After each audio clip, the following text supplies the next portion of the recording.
Muy buenos días a todos y todas. Nos vamos Buenos incorporando. días. Buenos días. Vayámonos incorporando, por favor.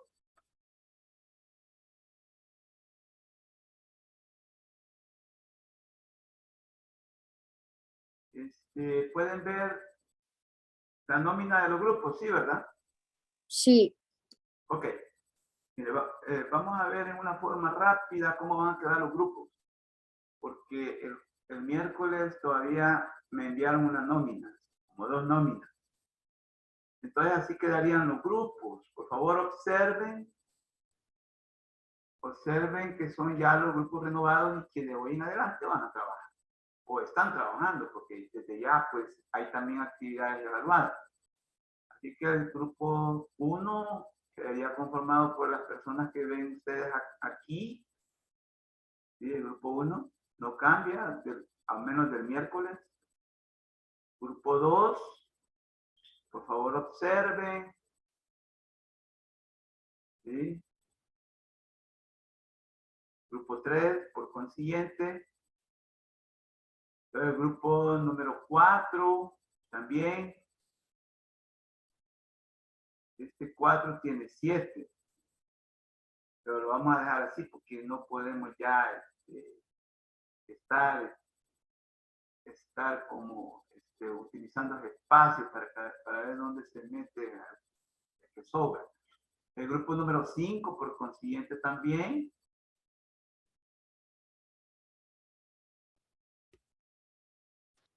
Grupo 6, que en las jornadas pasadas se entregó, hubo 2, el 7, aquí está también, este creo que me lo enviaron después del miércoles, y también el 8. Entonces somos 8 grupos. Somos 8 grupos. Si no se vio, si no se vio ahí incorporado, por favor dígamelo para ver qué se hace. No está. Entonces estamos bien. Pregunto. Les pregunto, ¿no me escuchan? sí, yo creo que sí, licenciado, ya estamos completos. Ok, no. Espero pues que ya cuando ya estemos en los procesos no vaya a surgir otras situaciones que no nos convengan. Bien, el miércoles pasado nos quedamos siempre con los enfoques, siempre reflexionando los enfoques sociológicos. Y nos quedamos con el enfoque histórico. Vimos el enfoque tecnológico. Y si hay alguna duda, alguna consulta con respecto al enfoque tecnológico, por favor, sería bueno que ustedes me lo manifestara, porque el enfoque tecnológico es un enfoque muy complicado, muy complejo, y que la sociología también tiene competencia para su análisis, su tratamiento, y también para la producción científica.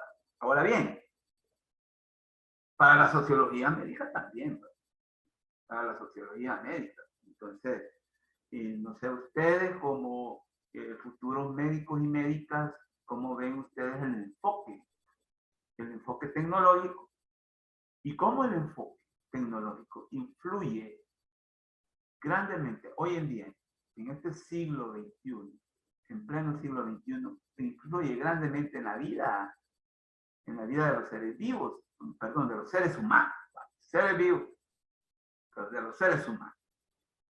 Y cómo este enfoque también puede dar lugar pues, a situaciones en las cuales hayan como lecturas trastornadas de la realidad. Y bueno, al menos las últimas ideas que estuvimos hablando sobre el enfoque tecnológico son muy delicadas, son muy complicada y hasta peligrosa. Cómo estamos nosotros bien embaucados, así es la palabrita, embaucados en confiar mucho en la tecnología. Miren, no negamos los aportes, no negamos la facilidad que provoca la tecnología en los procesos de la vida. Facilidad. O sea, pero muchas veces esa facilidad la va a encontrar como abrevia los procesos en cuanto a tiempo y espacio también. Espacio también, porque por ejemplo la tecnología digital, miren, la tecnología digital indiscutiblemente. Y esto lo digo con apego a una comprobación propia de que la tecnología digital, por ejemplo, abrevia tiempo y ahorra espacios también. Mire, nosotros deberíamos estar en el campus universitario ocupando un espacio, un aula, pero no lo estamos haciendo. Pero sí estamos llevando a cabo las clases. Y no digamos en tiempo, ¿verdad? En tiempo real, nos estamos conectando, un grupo numeroso de compañeros y compañeras estudiantes de medicina con su docente facilitador. Entonces, no negamos. Es más, no renunciamos tampoco. Porque ocurre que puede haber alguna lectura errónea, errática, de lo que estamos nosotros diciendo, lo que hemos, o de lo que se ha dicho. Ustedes como médicos y médicas van a utilizar la tecnología necesariamente en su diario vivir como seres humanos, pero también como profesionales. El enfoque tecnológico pues tiene sus virtudes, pero también tiene sus, llamémosle, contras. Pero que no son contras, o sea, que no son contras que nos provoquen renunciar o desmarcarnos del enfoque tecnológico. No es. Yo lo que desde la sociología he querido dejar sentado, es más, la materia sociología médica quiere dejar sentado que el enfoque tecnológico de la sociología debe ser racionalizado, ¿sí? Debe ser controlado, regulado, y de hecho eso es bueno, eso es necesario. Eso es necesario. O sea, miren, la vida entre los seres humanos debe ser controlada, debe ser regulada, incluso hasta limitada. Pues. ¿Para qué sirven las leyes? ¿Para qué sirven las leyes? Porque ustedes me podrían decir, miren, porque nos controlan, sí, nos controlan. Ahora bien, hay un control, digamos, perverso en la sociedad también. ¿En qué sentido perverso? Porque pues, si nos controlan para poder tenernos dominados, por ejemplo, para poder tenernos cuadriculados, como dicen. Y cuadriculado cuando, por ejemplo, nosotros desde nuestra libertad, nosotros, por ejemplo, usamos la libertad de expresión, pero no solo la libertad de expresión, sino que la libertad de pensamiento, ¿sí? Porque puede haber libertad de pensamiento, pero no libertad de expresión. Y también al revés, libertad de expresión, ¿sí? Pero no libertad de pensamiento. Y nosotros desde esta cátedra universitaria, por favor. Y yo, por ejemplo, voy a siempre a poner el dedo en el renglón en eso, que somos una cátedra universitaria de educación superior. Y por lo tanto no podemos nosotros, por ejemplo, desarrollar esta cátedra con niveles bajos o niveles mínimos de razonamiento. Ojo, de razonamiento. ¿Qué quiere decir esto? Que no vamos a, por ejemplo, adoptar posiciones, no vamos a adoptar posturas irracionales. Irracionales. Si ustedes han podido comprobar en lo que va del ciclo, nosotros hemos hecho análisis serios, porque eso sí, serios, al menos desde la cátedra, de los problemas de la realidad social salvadoreña. Y por lo tanto,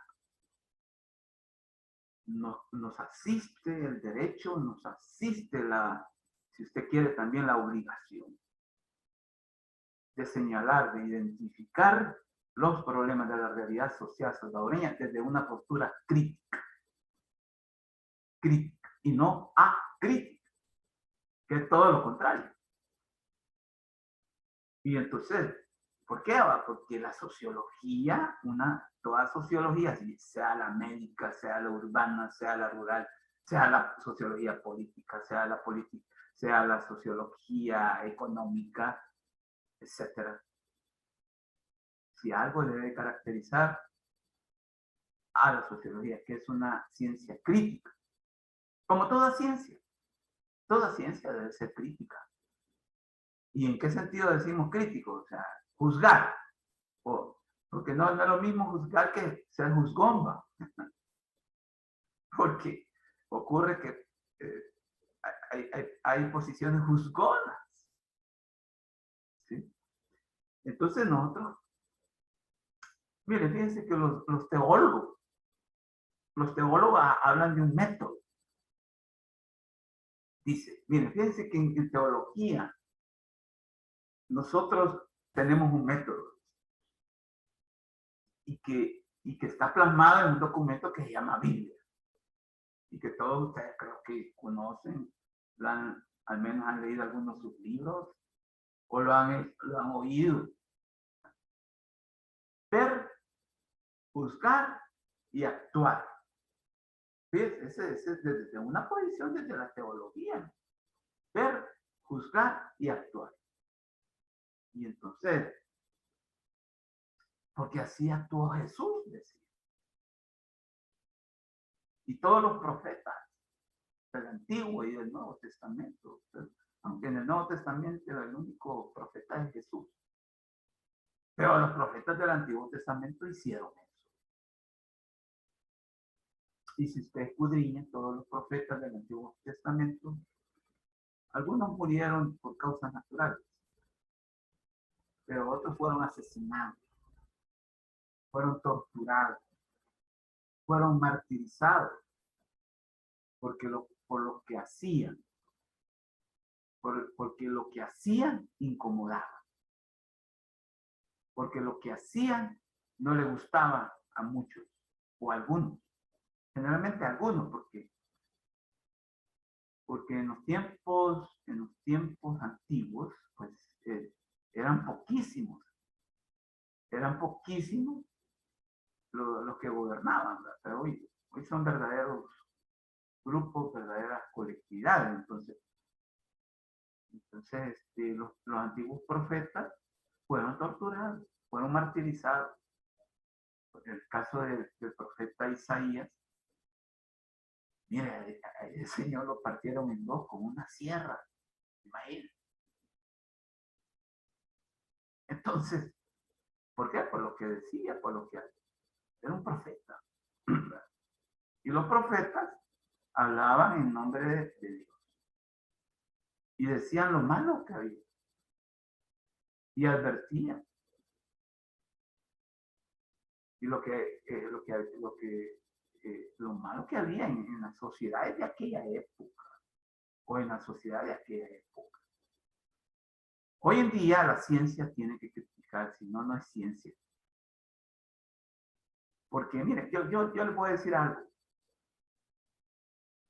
Uno hay veces cuando enseña una disciplina científica, uno se puede incluso ahorrar mucho en cuanto a solo dar, por ejemplo, la teoría.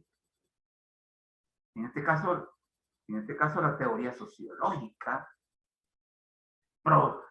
Y si usted quiere vinculado a las áreas de la salud, a las áreas de las disciplinas de la salud.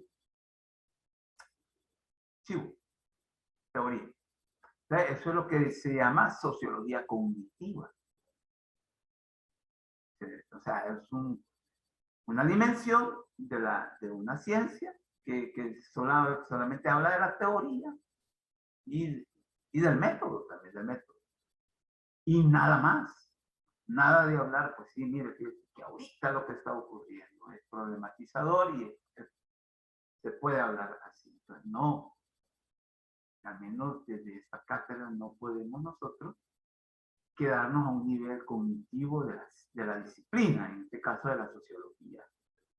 Y por lo tanto de la sociología médica. Hay otra que se refiere a una dimensión, si usted quiere, aplicada, que es un tanto que también lo que nosotros estamos haciendo. Porque si algo de lo que ponemos siempre énfasis en todas las clases de sociología médica es el ámbito de la salud, el nivel de la salud de la realidad, el problema de la salud, que en este país, y aquí ya me estoy pasando de la aplicación a la problematización, que en este país es una desigualdad social. Es una desigualdad social.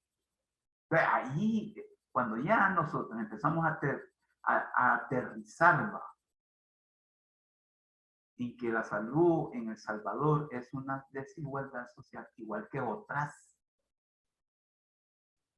entonces ya empezamos, como dicen, a causar escozor o prurito, esto. No sé si me lo ve. Ay, hombre, ¿y esto qué onda? ¿Sí? Porque ocurre que bonito sería hablar nada más de la salud como, pues sí, un derecho, sí, es un derecho inalienable. O sea, que cuando yo digo inalienable, que nadie por solo ser humano debe de negarse de la salud. Por nada en el mundo, ni por nada. Con solo ser humano, usted tiene derecho a la salud. Entonces, eso es algo inalienable. ¿Sí? Por eso es que yo, esas posturas que en algunos grupos me he encontrado, pues si no, mire que un indigente no tiene nada que aportar, ¿no? Porque un día de esto me encontré con esa postura. Y entonces llega una trabajadora, un trabajador herido o enfermo. Entonces yo voy a optar por el que aporta. Imagínense, está viéndolo a partir de lo que hace, lo que es. Y entonces voy a optar por la persona que sí es trabajadora, sí, pues sí, porque trabajando se ha de haber enfermado y hay que alinear. Entonces esas posturas no son válidas en el campo de ustedes. O sea, en acción profesionalizadora a la que ustedes se van a vincular. No pueden caer en esas posturas. Claro, si la trabajadora llegó antes que el indigente, hombre, va a atender a la trabajadora o al trabajador. ¿Sí? Entonces, porque pues sí, ustedes tienen una labor muy encomiable, muy delicada, muy complicada, muy compleja, más que todo en países como el nuestro. Es que miren, me están escuchando, ¿verdad? Pues si no me están escuchando, avisen. Sí, sí, sí. Okay. Entonces, vean, entonces yo estoy trayendo a colación toda esta reflexión porque hay un discurso equivocado, muy arraigado en la sociedad salvadoreña. Por favor, es que esto no es una necesidad, si usted dice, si usted quiere de alguien testarudo como este que les está hablando, sino que les estoy hablando de partiendo de realidades verificables. Y entonces, parece que la salud en El Salvador es un problema. Es un problema. Entonces, mire, a tal grado que, por ejemplo, la salud, el trabajo, la educación en sociedades como la nuestra ya no son derechos, sino que son privilegios. ¿Y a cuenta de qué va a ser privilegio? Por el amor de Dios. La salud, por ejemplo. ¿A cuenta de qué va a ser un privilegio? No, no puede ser así. No. No, mire, con el trabajo, no digamos. Yo no sé si el miércoles estuvimos hablando de que ustedes deberían ya de ser de ser estudiantes de medicina claro, claro, hablar, sacarles a ustedes un compromiso también, ¿verdad? Que por ejemplo, firmaran una carta de compromiso, pues, ustedes que al salir graduados y graduadas van a estar en la disposición de ir a servir, a servir. Claro, si a usted lo mandan o la mandan allá por Pasaquina, yo no sé si conocen Pasaquina, la Unión, ¿verdad? Y al norte de la Unión, casi llegando a Honduras. Mire, tiene que irse, ¿verdad? Y no que mire, que yo vivo en San Salvador, yo quisiera que por aquí. No, tampoco. Entonces, porque estaríamos como desmarcándonos también de lo ético. O sea, de la dimensión ética de la carrera y de lo humano de los seres humanos que somos. Entonces, vean, no estamos como trayendo a colación situaciones que no existen o situaciones que solo traen situaciones en las cuales no deberíamos de interesarnos. Claro que tenemos que interesarnos. Claro que tenemos que interesarnos. Ahora bien, la salud, y como ya lo hemos dejado cimentado en esta cátedra, es un problema en El Salvador. Yo creo que en toda sociedad, en toda sociedad, incluso en los mejores sistemas, en los mejores sistemas de salud hay problemas, ¿verdad? Pero aquí es un problema bastante complicado, porque estamos hablando no solo de acceso, porque cuando yo hablo de acceso, o sea, de poder llegar, pues, ese es el acceso, ¿sí? De poder llegar y tener la atención mínima. Ojo, mínima. No estoy hablando que vaya hospitales 5 estrellas. Ustedes saben que hay hoteles 5 estrellas que vale, bueno, el día de esto estaba leyendo que en unos hoteles 5 estrellas vale $20,000 una noche, imagínense. $20,000 una noche, pero no, nosotros estamos hablando de condiciones mínimas. Claro, claro, que resuelvan. Entonces, la salud en países como el nuestro es una desigualdad. Y esto lo puedo decir no solo aquí, sino que en cualquier lugar que yo pueda, como dicen, dar mi grano de maíz o mi semilla de maíz en cuanto a analizar la salud. Que en El Salvador hay un presupuesto, debe de haber un presupuesto. O con lo que decimos mucho, debe de haber un telón de fondo. O sea, cuando yo no decido en mi mano aquí atrás. O sea, hoy se usan los banners, ¿se han fijado? Para anunciar algo. Pues aquí debería haber un banner donde dice, la salud es una desigualdad. Y en clave de desigualdad vamos a hablar de ello. Claro que sí, vamos a hablar de la cuando también es una igualdad. ¿Va? Entonces, yo quería hacerles esta aclaración porque en realidad hay lecturas, repito, hay lecturas muy equivocadas sobre el problema. Y no son gente cualquiera, pues. No son gente cualquiera.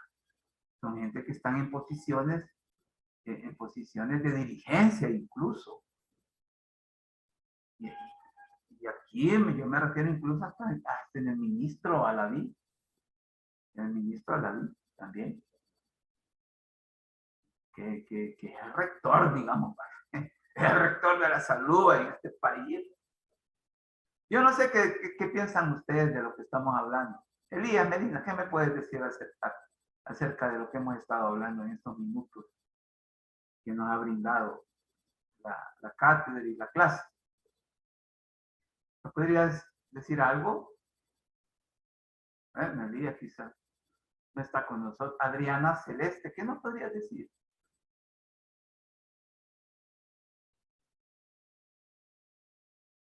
Diana, hace poco te vi, tal vez tú también nos puedes decir algo. Diana Salguero. Sí, bueno, yo estoy totalmente de acuerdo con usted, ya que es bien evidente en el sector público y en el sector privado de la salud la desigualdad que tenemos por medio de contactos o hasta dinero, pues, y es bien evidente en realidad. Desde el trato hasta las cirugías que se pueden realizar en el sector público y privado. Correcto, correcto. Claro, Diana apuntó algo. Hablaste del sistema privado también, ¿verdad? Y ahí, ahí hay un detalle, ¿verdad? Que si tú tienes dinero, vas a ser bien atendida, bien atendido. Y te van a hacer, pues, como servicios VIP, ¿verdad?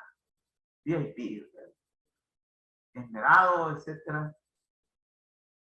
Entonces, ¿pero por qué va? Porque una necesidad, como dijimos el miércoles, una necesidad como la de la salud llega respaldada. ¿Sí? Llega respaldada por el dinero. Entonces, ocurre que ahí, pues, la desigualdad se desvanece.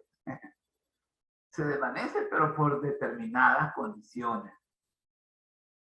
El problema es el público, el sistema público. Y miren, nosotros estamos, no soslayamos que el sistema privado, pues sí, también hay, tiene derecho el sistema privado a existir, a brindar el servicio, etcétera.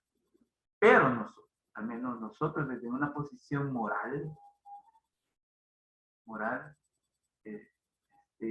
nosotros debemos de apostarle a la salud pública. Nosotros desde esta cátedra le apostamos a la salud pública. Es más, esta asignatura de sociología médica está escrita en la universidad en un departamento que se llama Departamento de Salud Pública y no está en otro.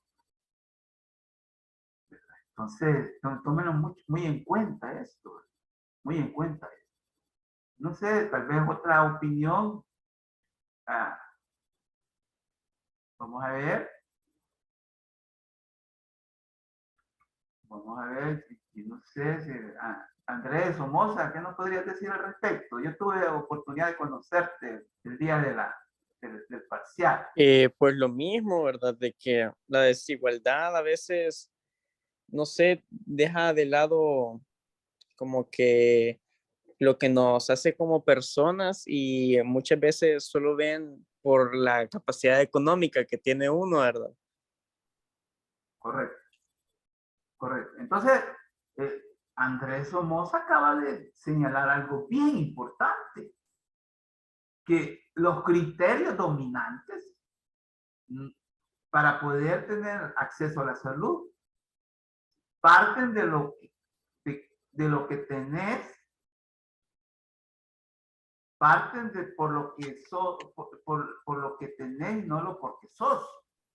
Por ejemplo, fíjese que poniendo de ejemplo, eh, aquí en El Salvador sí es así, pero por ejemplo en otros países que tienen ya más avanzados, ¿verdad? ¿Tú Que conoces eso? tienen la famosa, la salud universal y gratis. En El Salvador creo que la salud, no sé cuál de las dos es, pero creo que es la mitad de una. Creo que solo, no sé si es universal o cómo era, no sé cómo es la verdad, pero el punto es que no totalmente gratis, ¿verdad? Porque no estamos tan avanzados, pero por ejemplo hay países como Estados Unidos, que es famoso porque, o sea, todo es carísimo allá, uno tiene que pagar la ambulancia, tiene que pagar, y es carísimo, o sea, uno estar un día en Estados Unidos son como miles de dólares, entonces hay gente que prefiere y no irse ni en la ambulancia y se muere. Y eso habla mucho de la sociedad, ¿verdad? No es como en Europa, que en Europa uno tiene cáncer y el Estado lo paga. En Europa uno tiene que ponerse frenos dentales y el Estado te ayuda. Habla mucho de la sociedad, ¿verdad? Correcto, correcto. Entonces, algo que acaba de decir Somoza es muy importante. O sea que eh, el criterio es atenderte a partir de lo que tenés, ¿sí? Y el criterio de lo que sos, ese sale sobrando. O sea que lo que importa es tener y no ser. O sea, y cuando yo me refiero al ser, mire, ser humano. Y como dije al principio, mire, la salud es un derecho humano, inalienable. ¿Qué quiere decir eso? Que por el solo hecho de ser humano, tienes derecho a la salud. Y no porque sos fulano de tal y que sos una persona caudalada y vas a tener acceso. Pero sí, claro, pero vas a pagar. ¿Va? Y Juan Pueblo, no, y que se muere en la calle, en la cuneta, en la cuneta. Entonces, como ocurre si ustedes van a los pasillos del Hospital Rosales, mire, sí, es terrible, incluso en el Seguro Social. Porque yo he visto cuadros en el Seguro Social también que son deleznables, son deleznables. Otro aspecto que habló Andrés Somoza es que el carácter de la salud, y él habló de lo universal, imagínense, algo bien importante también. En El Salvador, la salud no es universal, Andrés, desde ya te lo digo, y a todos, también a los demás compañeros, no es universal, se ha luchado y se va a seguir luchando, Dios mediante, porque en este país algún día, tal vez ustedes lo vean, algún día en este país podamos tener un acceso universal a la salud. Miren, no, solo voy a hablar de años. No, solo voy a hablar de años. En el 2010, o sea, hace, ¿qué? 12 años, se propuso una reforma de salud en este país. Y se luchó, se construyó, como dicen, el andamiaje. Porque toda reforma de salud debe de haber un plan, debe de haber Debe haber un plan de trabajo grande, obviamente. Y se conformó, se hizo. Ahí están los documentos, incluso en internet lo pueden encontrar. Para poder, como dicen, promover una reforma de salud, porque en este país también, yo no sé, en la bienvenida de las aulas virtuales yo puse algo, que en este país se necesita una reforma de salud, así como necesitamos una reforma educativa o en educación, pero también una reforma fiscal, ¿va? Para tener pisto. ¿De acuerdo? Porque yo puedo pensar lo mejor en la salud, de la salud aquí, ¿va? Y podemos pensar lo mejor en la educación. Pero si no tenemos recursos para poder implementar eso, vamos a estar de nuevo cayendo en demagogia. O sea que a contracorriente también, ¿verdad? Vamos a decir unas cosas y vamos a estar haciendo otras cosas. Porque es la demagogia, ¿verdad? Decir una cosa y hacer otra. Entonces, pero volviendo a lo que dijo Andrés, el derecho universal a la salud. En este país, por ejemplo, estamos años luz para eso, Andrés. Repito, esa reforma de salud, ojo, esa reforma de salud de que en el 2010 se empezó como a cimentar, a construir, ¿sí? Tuvo algunos, digamos, procesos que mejoraron la salud. Mejoraron la salud. Y entonces, pero lo fundamental que fue el carácter de la salud, ahí sí hubo mucha oposición. Y más que todo de los políticos. De los políticos de aquel entonces,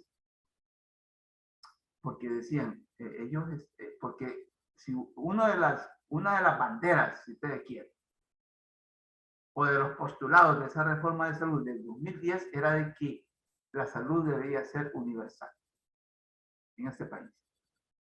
¿Sí? Entonces, eso, esa palabrita, esa frase, si usted quiere, salud universal, a eso se opusieron. Se opusieron. Porque ustedes saben, bueno, André, yo creo que tú tienes nociones de lo que sería pues un servicio universal de salud. Tú dijiste algo, fuera gratis, para todos y todas, sin distinción. ¿Ah? Así como el de la 22, de la comunidad 22 de abril, allá por donde era antes la terminal de Oriente, llega, la misma atención se le va a brindar al que llega de la colonia, ¿qué? Santa Elena, por ejemplo. Sí, no, y o sea, yo creo que, o sea, no es por especular, ¿verdad? Pero creo que la verdad no se ha llegado a eso de tener salud universal porque se hace un gran negocio del sufrimiento de la gente. La verdad, les beneficia Sí, tenernos así. disminuiría el negocio ese, porque, mire, es que bien, estamos ante un mundo perverso en realidad, ¿verdad? Que hombre, mire, la violencia les conviene a muchos que exista violencia. O sea que parece que tenemos este gran problema ahorita, que muchos hablan de la violencia. Y mira, y yo le puedo decir algo, cuando uno se pone a hablar, solo se pone a hablar de los problemas, es como es una forma también de dilatar y no resolver los problemas. Ojo con eso, porque aquí en este país, ahorita me imagino yo que han de estar alguien hablando de la violencia, pero no para resolverla, sino que para seguir dilatando. O sea, algo muy importante que vos dijiste, André, aquí, pues sí, si se establece hoy un sistema universal de salud, obviamente que, por ejemplo, la tasa de ganancia del sistema privado bajaría. Porque tampoco va a desaparecer, Andrés. No desaparecería. Si en esos países donde es universal la salud, el sistema privado también existe. También existe. Y da su servicio. ¿Sí? Y dan su servicio. Entonces, pero de lo que se trata, es que miren, la salud tiene una peculiaridad. Y yo creo que todo derecho, y está vinculado a la justicia social. ¿Sí? Y usted, cuando se refiere a un aspecto de la vida que está relacionado con la justicia social, no es algo que usted lo debe de andar rogando, ¿sí? Sino que lo tiene que exigir. Por eso que a mí no me parece cuando uno dice, por favor, señor presidente, háganos el favor, ¿qué es eso? Por favor, señor ministro, háganos el favor. ¿Qué es eso? No, hombre, si miren, si cuando uno llega de presidente, de ministro o de cualquier dirección, es que no llegas a hacer favores, por favor. Esa es otra visión errónea. Es una visión errónea.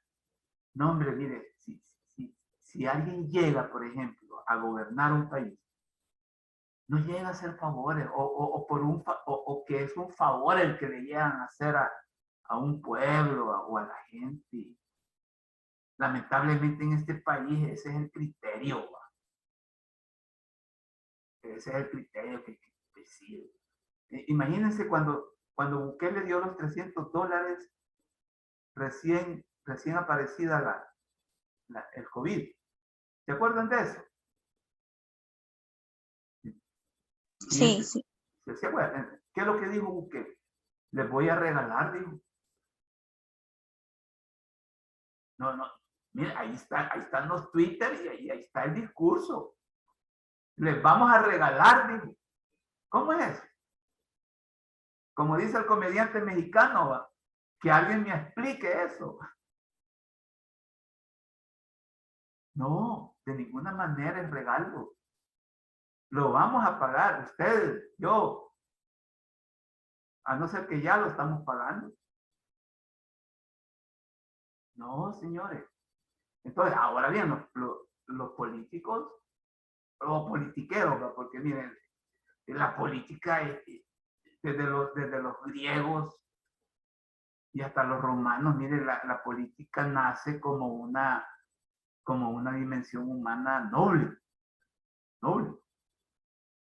Pero como dice también la ética, no solo la ética universal, sino que también la ética cristiana, que somos los seres humanos los que corrompemos las dimensiones humanas. O sea, somos los mismos humanos, pues, que corrompemos a las dimensiones humanas. Llámense salud, llámese economía, llámese política, llámese educación. Somos nosotros. Somos nosotros. Entonces, y ya saben cómo se llama eso, se llama corrupción, ¿verdad? Entonces, seguimos en una situación muy complicada. Por favor, yo quiero que tengan eso en mente, que siempre que estemos reunidos nosotros en esta cátedra, tengamos siempre presente eso. Que no estamos hablando de realidades complacientes, tranquilas, armoniosas, equilibradas.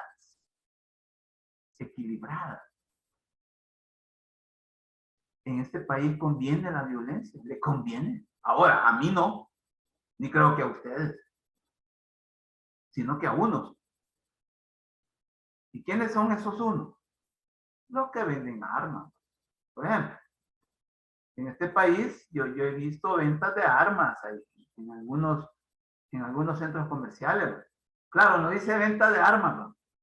Sino que dice, un día de esto me dio risa porque iba pasando con mi esposa en el carro de él y decía, verdadera venta de armas, decía. venta de artículos para deportes extremos. Y así decía. Así decía. Y precisamente íbamos para ese centro comercial, para a otro negocio. Y vengo yo y me bajé del auto, entonces fui a ver a la y medio entré y me voy topando con una vastedad de armas ahí, ¿me entiendes? Imagínense. Pero el camuflaje, ¿va? Lo edulcorado. Entonces, pues, a esa gente no le conviene que la violencia desaparezca. Otros que están también, que no les conviene que la violencia desaparezca en este país, o al menos llegue a sus mínimas expresiones, son las compañías de seguridad, ¿verdad? ¿Sí? La de los vigilantes. Y como a esa gente la explotan sobremanera también, a los vigilantes. Porque yo he platicado con vigilantes. Y ellos hablan de lo cruel que son, porque son crueles. ¿Sí? Les descuentan los tiros. Si por alguna razón utilizan un tiro. Imagínense. Los tiros esos de las escopetas que usan. Si quieren ir al seguro social por enfermedad, no les dan permiso. Imagínense, no les dan permiso. Si están enfermos. Y si les dan, les descuentan. Entonces, y más que el sueldo es el mínimo. El sueldo es el mínimo. Y si los echan, allá el calvario que tienen que ir a vivir allá al Ministerio de Trabajo, para ver si les dan el tiempo. Entonces, mire, estamos en una situación bien complicada. Entonces, yo, pues, en realidad, pues, yo traigo a colación estos aspectos porque no podemos quedarnos a un nivel cognitivo de la sociología, en este caso de la sociología médica. Sí, lo vamos a ver. Y ya lo vimos, ¿va? Porque, ¿cuál fue el despegue académico y científico de esta asignatura? Partir de la gente que empezó a construir teoría sociológica. Pero es que a esta altura ustedes no pueden aducir de que no saben, por ejemplo, quién fundó la sociología como ciencia, o quiénes son los que empezaron a hablar de la sociología médica. Esos datos los tienen. Entonces, bueno es hablar esta situación. Porque si algo yo quiero estar, como dicen, dándoles o recordándoles, es que todos estemos conscientes, ¿sí? Conscientes de esta realidad. Ahora bien, conciliados con el pasado, ya no les voy a pedir eso, ya no les puedo pedir eso. ¿Sí? Conscientes de la realidad, sí. Para que no le temamos al futuro. ¿Sí? Para que no le temamos al futuro. Bueno, entonces, vamos a comenzar pues con este enfoque histórico, que es importantísimo también. Y que la historia, miren, la historia es el tiempo elevado a historia. ¿Sí? Es el tiempo cronos, ¿va? Es el tiempo pero elevado a historia. Entonces, vean, cuando nosotros nos referimos a la historia, nos referimos precisamente, y por eso es que en algunos cursos nosotros a la historia le llamamos la sociología vivida. ¿Sí? Cristalizada, concretada. Y es la que vamos a encontrar en sendos análisis de la historia de la humanidad. Diana Salguero, ¿me podrías leer esta diapo, por favor? Sí, claro. La importancia de este enfoque reside en la preocupación epistemológica y teórica metodológica de no ignorar la necesidad de explicación y de problematización de los procesos de la realidad histórico-social en cuanto a movimiento, articulabilidad y direccionalidad, características o rasgos fundamentales de lo procesual de la realidad, consideraciones como enfoque. Muchas gracias. Bueno, entonces, Diana nos acaba de introducir en una dimensión muy importante del ser humano, que es la historia. La historia, entonces, está registrada porque es una evidencia. Es una evidencia de que el ser humano tiene movimiento, tiene articulabilidad y tiene direccionalidad. Todos nosotros, como personas y como sociedad. Por eso es que los historiadores o las licenciaturas o los doctorados en historia contemplan asignaturas donde dicen, bueno, análisis de las historias de vida.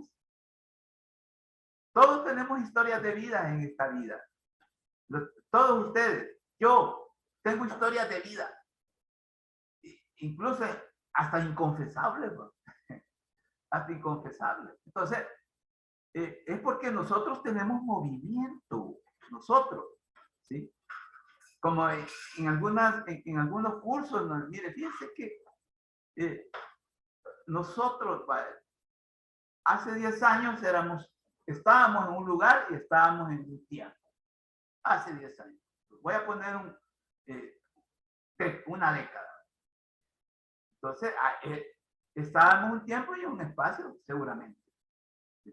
Hoy, este año 2022, estamos también en otro tiempo y en otro espacio, pero somos los mismos. Es la misma Diana Salguero, es la misma Andrés Somoza, es la misma Fabiola Girón. Somos los mismos. Somos los mismos. Entonces, ahora, lo que ocurre es que hemos tenido movimiento. Hemos tenido movimiento. Yo me veo más viejo que hace 10 años. Y también, pues, sí tengo otros aspectos en mi pensar, sentir y actuar que no los tenía. Entonces, ha habido movimiento. Ha habido movimiento en mi pensar, sentir y actuar. Entonces, este movimiento es en espiral. El espiral. Ustedes, la figura del espiral, la manejan y es lo que nosotros llamamos el punto de partida. El punto de partida no reproduce el punto de llegada, y esto es matemática. Matemática perimetral, creo que es. Entonces, nuestro punto de partida no va a ser el mismo punto de llegada, que es cuando nos muramos, ¿no? ¿Sí? Nos muramos. Entonces, en primer lugar, vamos a ser más viejos. Más viejos. Con hijos, hijas, propiedades, ¿no? ¿Sí? Y que usted, cuando el punto de partida no los tenía, ¿no? Y por eso es que es válido. El punto de partida no reproduce el punto de llegada. Entonces, la historia registra todo eso. ¿Sí? Individual y colectivamente. Esa es la labor de la historia. Entonces, el enfoque histórico de la sociología registra eso. En clave, obviamente, en clave de relaciones. En clave de relaciones. O como decía Weber, en clave de acciones sociales. En clave de hechos sociales, como diría Comte. Entonces, ¿y por qué? Porque nosotros desarrollamos un principio que usted no lo va a hallar escrito en la realidad, sino que lo va a encontrar escrito en las acciones, o sea, lo va a ver verificado en las acciones, en las relaciones, en los hechos, Entonces, La sociedad salvadoreña no es la misma de hace 10 años. Ni antes de llegar Bukele, ¿va? También, ¿va? Increíble. Ah, Bukele llega en 2019 a la presidencia. Y éramos una sociedad que no es la misma de ahora. En solo 3 años. Entonces, ha habido movimiento. O lo que dicen muchos, ¿verdad? Ha pasado mucha agua bajo el puente. Ha pasado mucha agua bajo el puente. Pero resulta que somos articulables también. ¿Sí? Hay una articulabilidad que nos acompaña siempre en el diario vivir, en la cotidianidad. ¿Sí? ¿Por qué somos articulables? Porque necesitamos de la economía, necesitamos de la salud, necesitamos de la educación, necesitamos de la política, necesitamos de la cultura. Entonces, para eso usted tiene que entablar articulabilidad, o sea, relacionarse. Entonces, ahí está la articulabilidad. Ah, y direccionalidad, sí. Debemos de tener un rumbo a donde irnos. Y, por ejemplo, yo me pongo a pensar en ustedes. Ustedes están estudiando medicina. Van a ser futuros médicos y médicas. Ese es el rumbo. Esa es la direccionalidad. Y aquí me estoy refiriendo a la profesión, ¿va? A la profesión, pero hay otros aspectos de su vida también. Fundar una familia, por ejemplo. Yo la vez pasada le pregunté a una compañera, mira, porque nos hizo una opinión, ¿va? Y, por ejemplo, y tú piensas fundar una familia, no sé a quién fue que le pregunté. No, tajante. Entonces, pero eso tiene mucho que ver con ese criterio de la direccionalidad. Querer saber a dónde ir. ¿Sí?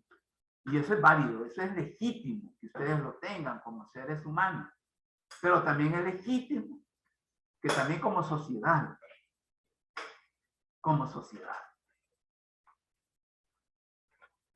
para aterrizar en la salud. ¿Sí? La salud tiene movimiento, tiene articulabilidad, por lo tanto tiene direccionalidad. Y eso es lo que nos importa como sociología médica. ¿Sí? ¿Cómo ha sido el movimiento de la salud en El Salvador? ¿Cuáles han sido sus problemas al articularse con los distintos niveles? ¿Y para dónde vamos en materia de salud? Ojo con eso. Entonces, parece que estamos en este enfoque histórico de la sociología. Entonces, por razones de tiempo, porque no tenemos todo el tiempo, no podemos enfrascarnos en lo que sería el enfoque completamente el enfoque histórico de la sociología. Así que nos vamos a quedar a nivel de consideraciones, ¿no? A nivel de consideración. Como enfoque. Uno. Fabiola Girón, ¿me lo podrías leer, por favor? Por favor. Fabiola. Alejandra. Ahorita es que se me había trabado el micrófono. Ok. ¿Me podría leer esta diapositiva? Sí, la historia como la sociología vivida o pasado, aleccionar y fuente fundada de conocimiento de las sociedades para explicar el presente consciente y proyectar el futuro realista y variable. El enfoque histórico entonces evidencia el movimiento cuantitativo y cualitativo de la sociedad, en el sentido de que los puntos de partida no son los mismos puntos de llegada. Ha pasado mucha agua debajo del puente y las condiciones materiales y espirituales de existencia de la sociedad se explican a partir de una relación de desarrollo y superioridad en el momento que toca analizar y su movimiento real y no aparente. De ahí que la historia deviene en un hacerse constante y continuo. en donde los sujetos o actores de esta historia proponen proyectos de vida. Muchas gracias. Mire, esta consideración es muy importante. Yo diría insoslayable. No podemos eludir esto. No podemos negarlo. La historia, que es la sociología vivida, porque son relaciones cristalizadas, son acciones también cristalizadas y hechos cristalizados. O sea, que se pueden ver, ¿va? O sea, se pueden leer. O sea, usted puede decirme, bueno, voy a ver qué pasó, en qué consistió, por ejemplo, la guerra de la década de los 80 en El Salvador. ¿Sí? Usted puede bien, pues, remitirse y va a encontrar ahí un montón de datos, un sinnúmero de datos, fotografías, hechos. ¿Sí? Entonces, porque ese fenómeno fue cristalizado en historia. Entonces, por esto es sociología vivida, pero algo que también dijo la compañera, que es pasado aleccionador, dice. Pasado aleccionador, o sea que la historia enseña. Nos enseña la historia. Y entonces nosotros debemos de aprender, ¿va? Porque algo que es enseñable es porque tiene que haber alguien que lo aprende. Que lo aprende. Entonces, obviamente, usted tiene que leer. Lamentablemente, nuestra sociedad no lee. No lee. Y por eso es que la historia siempre nos cobra una factura bien cara. La historia nos está cobrando una factura bien cara, porque, pues sí, porque, mire, aquí estoy yo, dice, no aprende. ¿Sí? Mire, eso es grave. Eso a mí me pone siempre en que pensar y me sonroja. A mí me sonroja eso, porque, pues, ¿y para qué estamos nosotros entonces en estos esfuerzos académicos universitarios? ¿Sí? Y entonces ha habido algo, como dicen, ¿verdad? Hemos arado en el mar, ¿va? Entonces, la historia convertida en un pasado aleccionador, de la cual debemos de aprender. Entonces, pero para aprender de la historia tenemos que conocerla, tenemos que leerla, tenemos que problematizarla, analizarla. Lamentablemente esta cátedra no es para eso. Pero sí es necesario, pues, recalcar que tenemos a la historia como un elemento fundamental para podernos enrumbar, para podernos conducir, para podernos orientar en la vida. Orientar en la vida. Esto se los estoy diciendo a ustedes, pero también desde la sociología médica se lo tenemos que decir a la salud de este país. Sí. Ojo. Y entonces, como las dimensiones humanas, en las dimensiones humanas, ¿qué es lo que vamos a encontrar? Seres humanos, obviamente. Esto se lo podemos decir al ministro de Educación. No, perdón, al ministro de Salud. Señor, conozca la historia de la salud en este país, por ejemplo. Si usted es ministro, por ejemplo, de salud y no conoce la historia de la salud, mire, por favor. Por favor, no esté, no. Mejor dedíquese a otra cosa. ¿Sí? Entonces, la salud pues tiene historia. Tiene una historia y debemos de conocerla, ustedes deben de conocerla. Yo tengo que conocerla. Pero repito, ahorita, primero Dios, un día de estos aparezca la asignatura Historia de la Salud. Y ojalá tenga el privilegio de trabajar con ella. Entonces, pero la salud enseña, orienta, conduce la historia. Porque usted la figura de la historia, puede haber una figura mediática de la historia deformada. Sí, puede haber una figura mediática de la historia deformada, en decir pues que la historia pues es un cúmulo de hechos muertos. Imagínense, muertos. ¿Cómo es? No podemos caer en ese discurso. Entonces, vean pues, es la historia que los que nos dicen, miren, no cometan los mismos errores, ¿no? Porque no es cierto que la volvamos a vivir. Porque allá afuera existe también un pensamiento, un refrán, ¿va?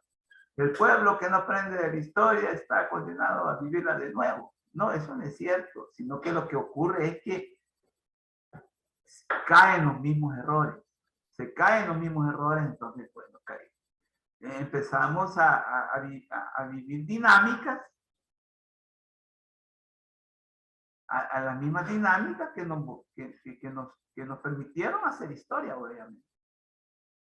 Entonces, bueno, correcto sería, mira, no volvamos a cometer los mismos errores que la historia nos señala. Y lamentablemente como sociedad hemos caído en eso. ¿Sí? En eso. Pero es porque no la conocemos. No conocemos la historia. No hay una preocupación para enseñarla como se debe también, si es que se enseña. Claro, hay en muchas universidades del país se enseña la historia. Sí, pero el detalle es cómo también. A tal grado que, mire, la historia es una ciencia también. No solo es una dimensión humana, un aspecto humano fundamental.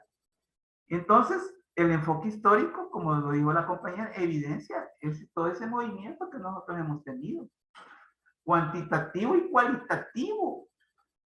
¿Sí? Ocurre, mire, y eso de cuantitativo y cualitativo, fíjense que la vida, la definición de la vida, fíjense que San Francisco de Asís decía, mire, fíjense que la vida es un diario morir, dice. San Francisco de Asís, que la Iglesia Católica hasta santo le elevó, pero él decía eso. ¿Por qué decía eso San Francisco de Asís? Que la vida es un diario morir, porque todos los días perdemos pelo, todos los días perdemos piel, todos los días perdemos energías, perdemos, no ganamos. Nos vamos haciendo viejos también. Bueno, somos viejos pero no envejecidos. Eso sí quiero aclarar. Somos viejos pero no envejecidos, porque si no, pues, no me confiaran también las personas jóvenes como ustedes. ¿Sí? Entonces, vean, entonces hay pérdida cuantitativa. Hay pérdida cuantitativa, ¿verdad? Entonces, movimiento cuantitativo, obviamente. Hay también movimiento cualitativo que se refiere a cualidades. Uno, pues sí, nace, ¿sí? Pero en el transcurrir de la vida se hace padre, se hace madre. ¿Sí? Es posible que ustedes, pues ahorita no sean padres o madres, pero lo van a hacer. Entonces van a haber hijos e hijas. Entonces, ahí está la multiplicación, ¿verdad? ¿Sí? Ahí está lo cuantitativo también, ¿verdad? Pero también lo cualitativo. Sí, también pues un hijo o una hija atribuye cualidades a uno. En términos de responsabilidad, en términos de criterios, también, ¿verdad? Un soltero, alguien que tiene hijos no debe de pensar, sentir y actuar como alguien que no tiene hijos. Sí, entonces ahí está lo cualitativo también. Además que los hijos, y esto no lo digo yo, sino que la genética y la biología, los hijos son mejores que uno, que los padres. ¿Sí? Así de fácil. Por favor, entendámoslo. Los hijos y las hijas son mejores que uno, cuantitativa y cualitativamente. Allá usted, si usted lo ve que son más guapos o más guapas, pero independientemente de eso, son mejores que los padres. Entonces, ahí hay cualidad, ¿va? Entonces, por eso es que decimos, pues, ha habido movimiento cuantitativo y cualitativo. Y esto yo creo que ustedes lo ven en otras asignaturas, ¿va? Pues en biología, por ejemplo, en la genética, etcétera. En la anatomía también. Entonces, la historia también, hay un aspecto de la historia también que hay que hacerlo evidente. La historia también es elabora. Ahorita estamos haciendo historia. ¿Sí? Porque estamos, en alguna manera, transformándonos. ¿Sí? Estamos transformándonos a través de la educación, a través de la enseñanza y el aprendizaje de la cátedra de Sociología Médica. Entonces, estamos haciendo historia también. ¿Sí? Y por eso es que decimos al final de que un hacerse constante, ¿verdad? La historia. Y esto tiene mucho que ver con la conciencia. Con la conciencia, porque la conciencia también es exclusivamente humana. Humana. Entendida la conciencia como una función del cerebro. Una función del cerebro. Y la base material de la conciencia, ¿cuál es? El cerebro. Y la base biológica, fisiológica, es el cerebro. Entonces, en ese hacerse constante, continuo, es donde nos encontramos nosotros como sujetos y actores sociales, colectiva e individualmente. Y en donde nosotros todos los días proponemos nuestros proyectos de vida. Por eso es que yo nunca me voy a cansar en decirle que ustedes llegan a la universidad a estudiar una carrera, una profesión, porque seguramente tienen un proyecto de vida. Sí, seguramente. Y no llegamos por hobby. Por hobby. Entonces, esta es la primera consideración que hay que tomar en cuenta. Alejandra María, ¿me podrías leer esta diapo, por favor? Alejandra María. Buenos días, sí, yo la leo. Bueno, okay. La historia pesa en la cabeza y en la conciencia de los sujetos o actores, reflejando concretamente en la concientización, organización y movilización dentro de la larga y corta historia. Gramsci. Y la aportación de los proyectos de vida para la acción transformadora. Muchas gracias. Entonces, miren, la historia la andamos arrastrando todos en el día a día, en la cotidianidad. Increíble. Increíble, pero aquí andamos la historia presente. ¿En qué sentido? Miren, en lo que somos, en lo que aparentamos también, ¿verdad? ¿Sí? Miren, el lenguaje, por ejemplo. Miren, el lenguaje es una cualidad humana que tiene mucha historia. Y es la evidencia de la historia.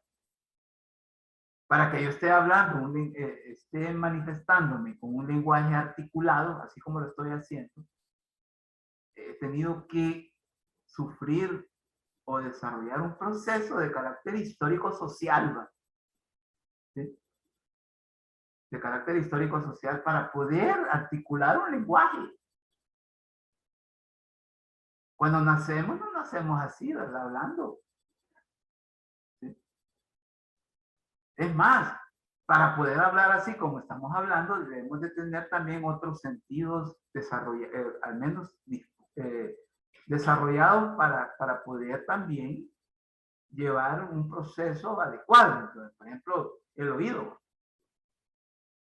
Ustedes saben que para aprender a hablar, para poder articular un lenguaje, se necesita el oído. ¿O no? ¿Creen ustedes? ¿Qué me dice Jaime Meléndez al respecto? Jaime. ¿Me puedes repetir? Estamos leyendo esta consideración. Es la 2. Bueno, léela, por favor. La historia pesa en la cabeza y conciencia de los sujetos o actores, reflejado concretamente en la concientización, organización y movilización dentro de la larga y corta historia, y la aportación de los proyectos de vida para la acción transformadora. Muchas gracias. Bueno, les estaba comentando, y me imagino que a ti también, porque nosotros la historia, si la historia pesa en la cabeza, o sea, aquí va, es porque la damos presente en nuestra existencia y en nuestra vivencia. ¿Sí? Ojo. Entonces, pero ocurre que la historia también interviene, incide, ha influenciado nuestro desarrollo psicomotor, ¿sí? Moral también. Y yo me refería a algo psicomotor, que es el lenguaje. Ojo, lenguaje, el articulado. Entonces, pero para aprender a hablar así como estamos haciendo nosotros, tuvo que haber todo un proceso de carácter histórico-social. Entonces, pues sí, y yo dije hace unos minutos, por ejemplo, para aprender a hablar. El ser humano necesita el oído. Por eso que yo te pregunté, o no, ¿qué dices tú, Jaime? Jaime, ¿o a quién fue que le pregunté? Sí, a mí fue. Ok. ¿Qué nos podrías decir al respecto? Pues, o sea, como usted dice, la historia pues es algo que siempre va a estar ahí, quieras o no, pues, en nuestra cabeza. Y es algo que, pues, si no se conoce, pues, alguien está obligado a repetirla o, pues, fracasar en ello. Bueno, pero con respecto al lenguaje, el lenguaje es muy importante en la vida de los seres humanos.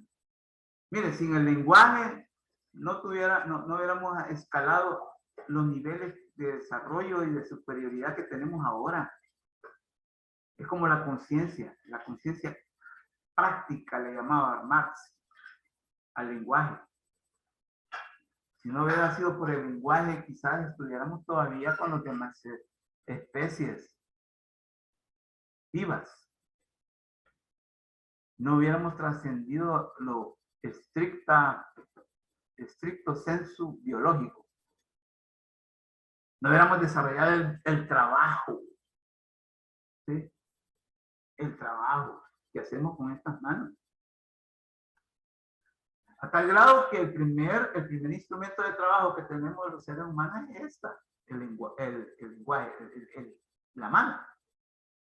La mano inmediatamente es un instrumento de trabajo.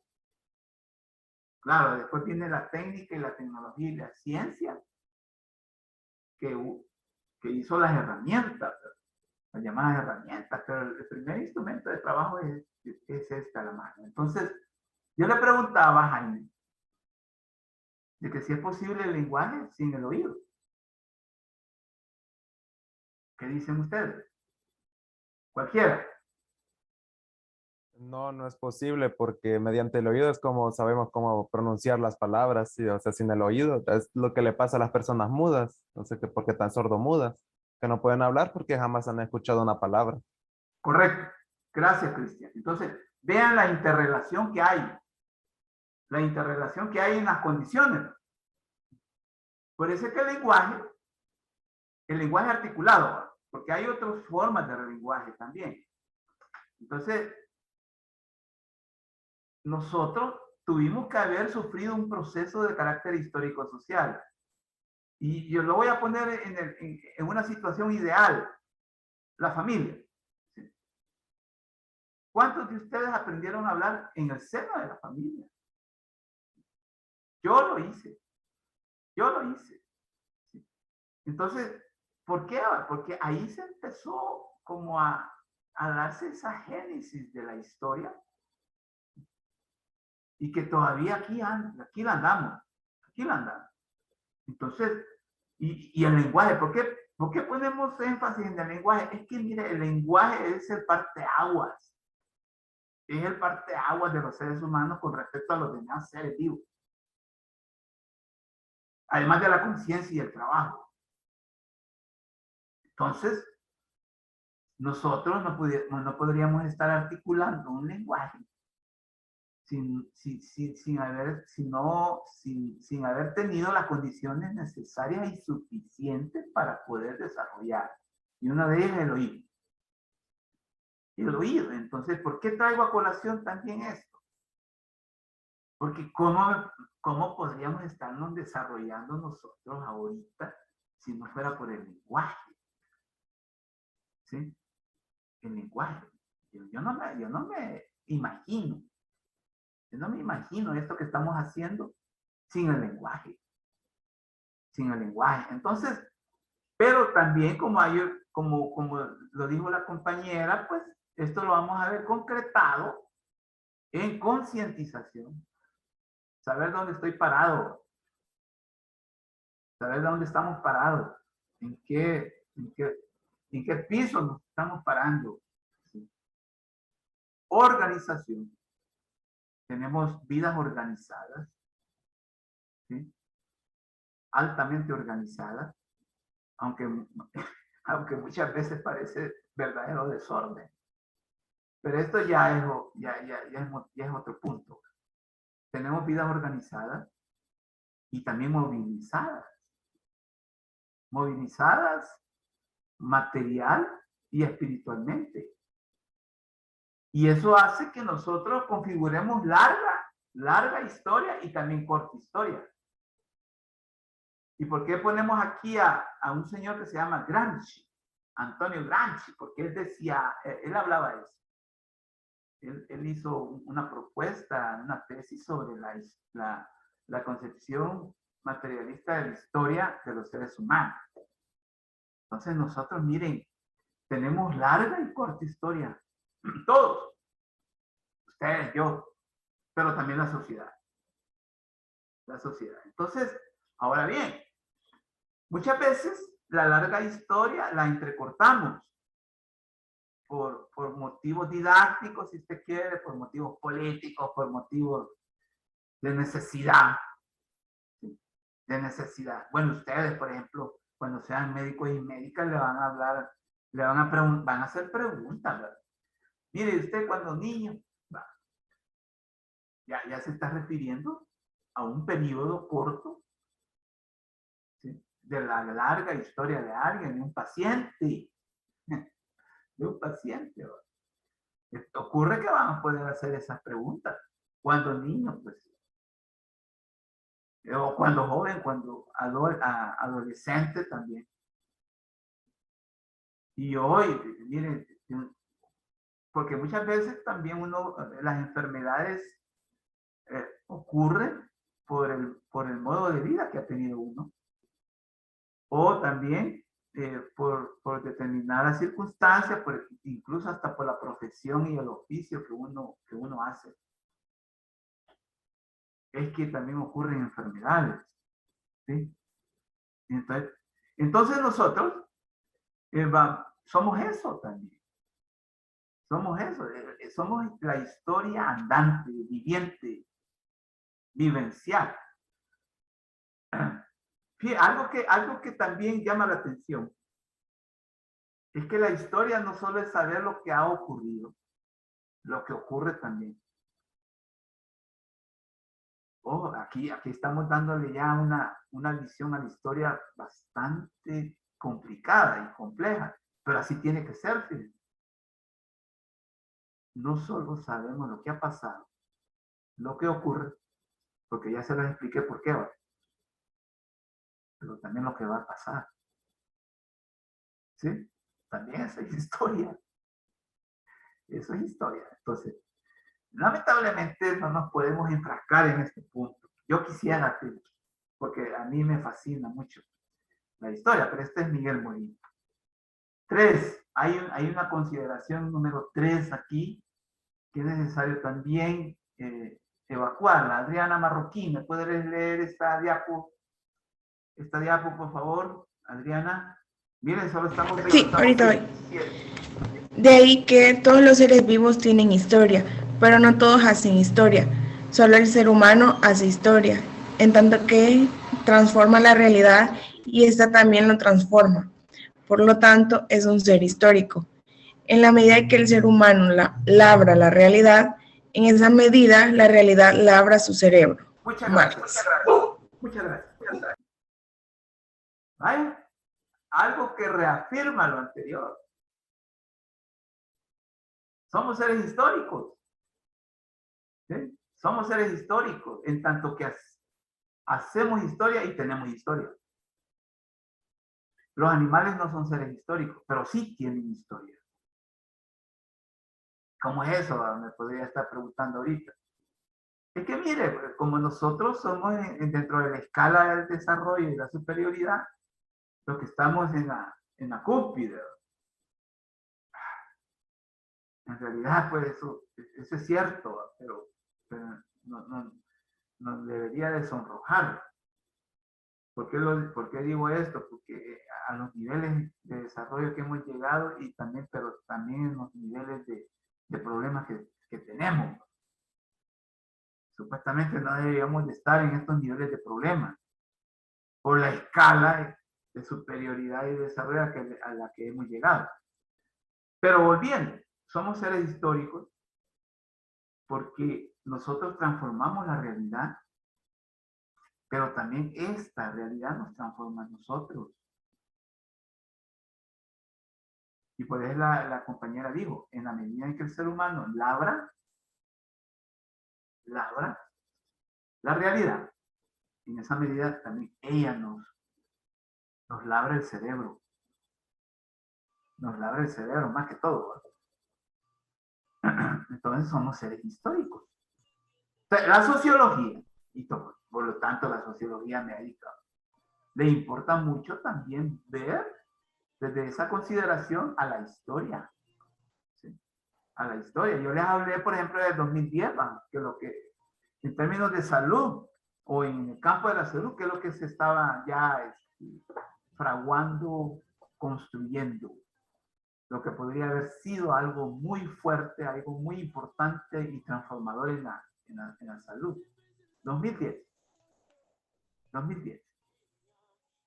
Que era una reforma de salud. Una reforma de salud. Y si eso hubiera prosperado, miren, no estuviéramos en esta situación.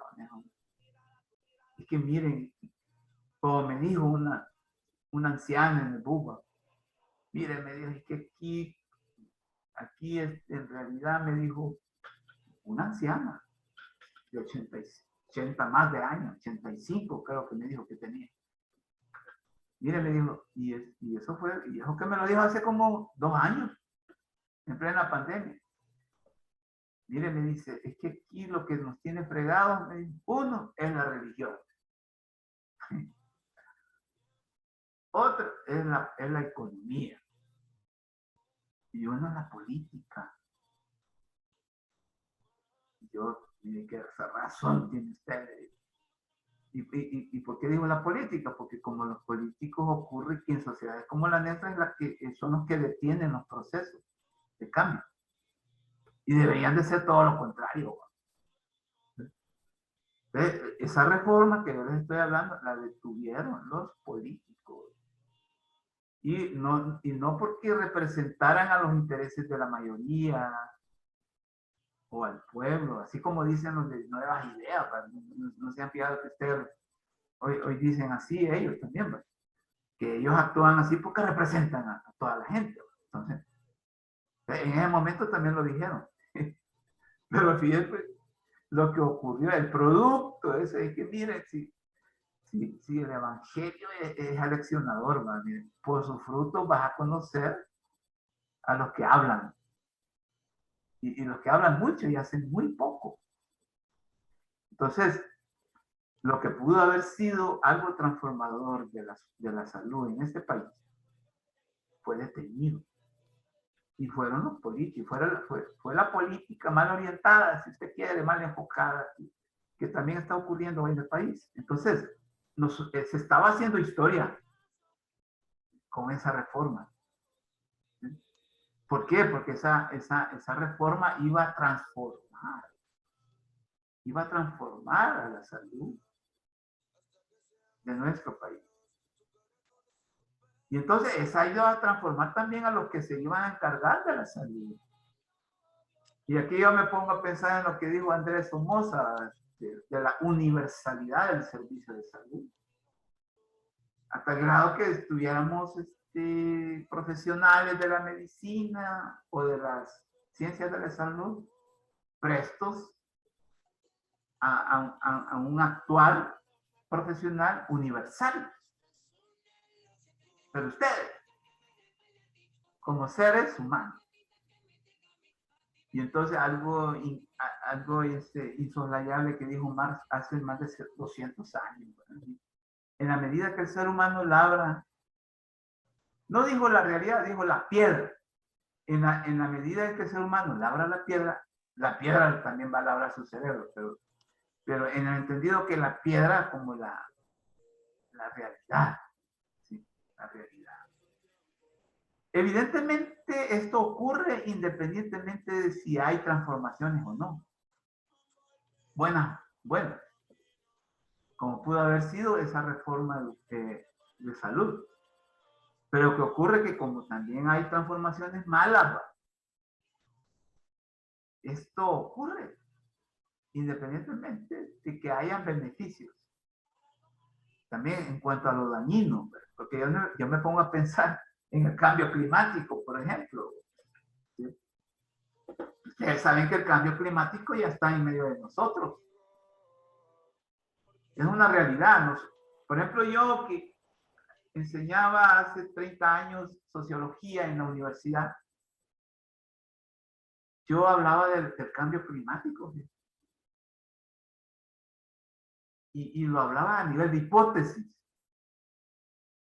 Hace 30 años yo hablaba del cambio climático en clases, pero a nivel de hipótesis.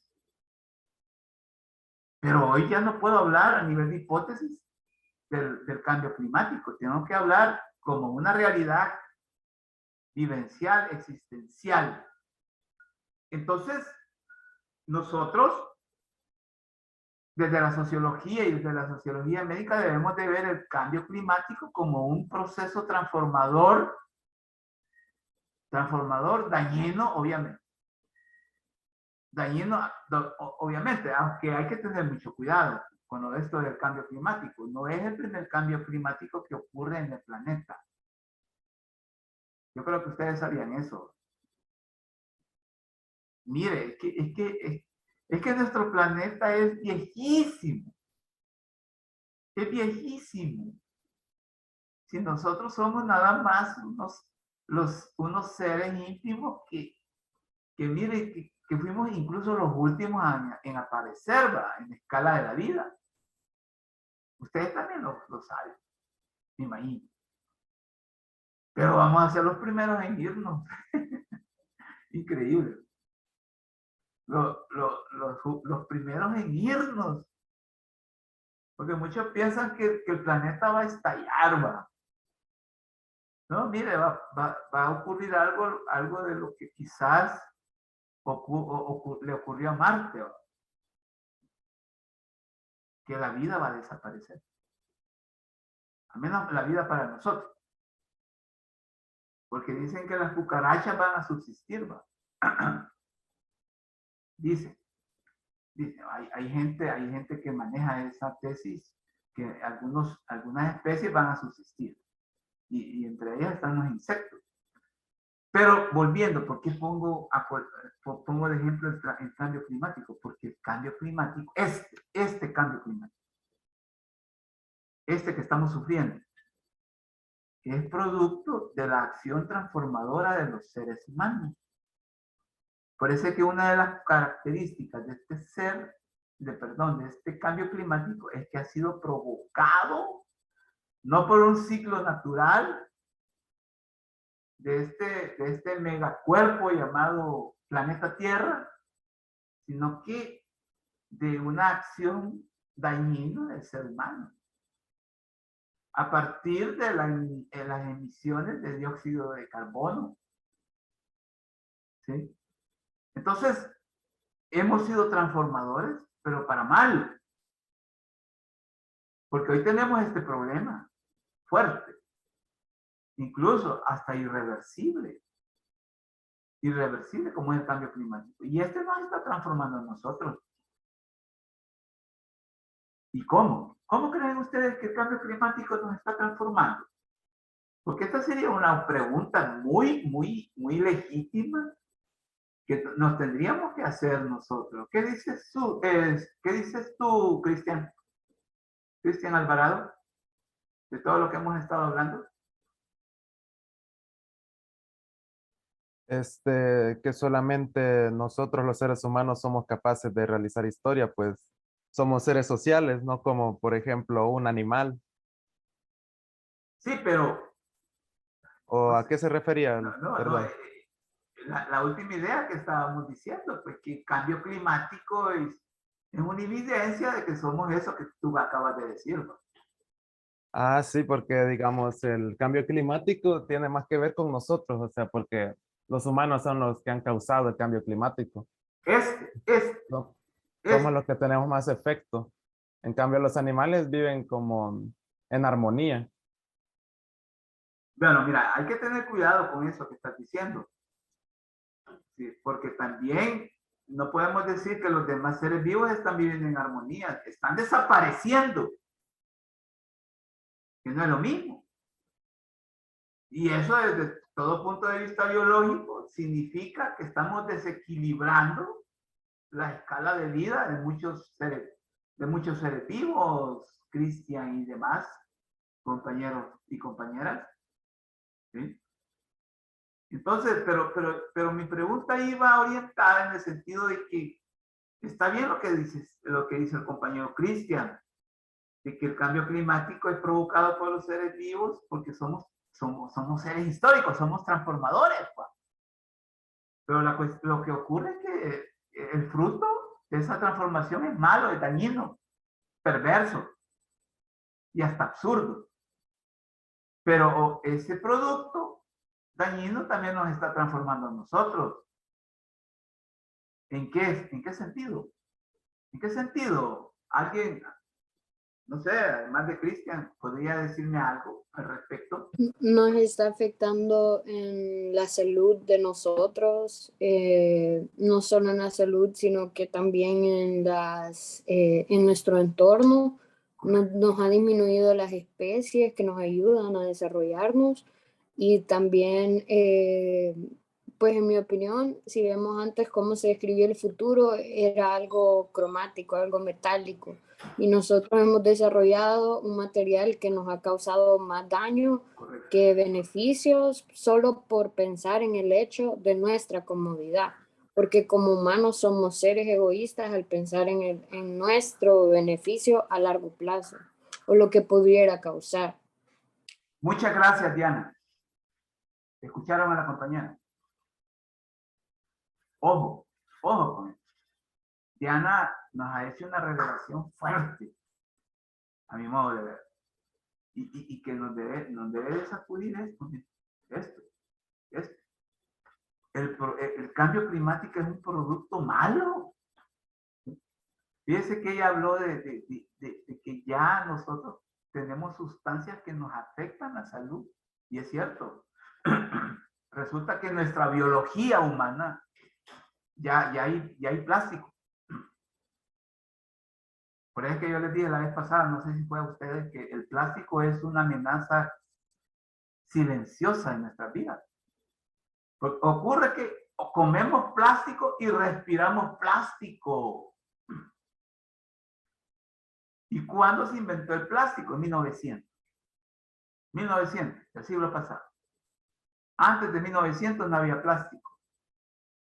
Entonces ya son más de 103 años de tener al plástico en medio de nosotros y ya lo tenemos. Y ustedes saben que el plástico es un tóxico. No es beneficioso. Entonces, que Dios nos ayude, ¿verdad? Que Dios nos ayude. Gracias, Diana, porque tú pusiste las cosas en su lugar, ¿verdad?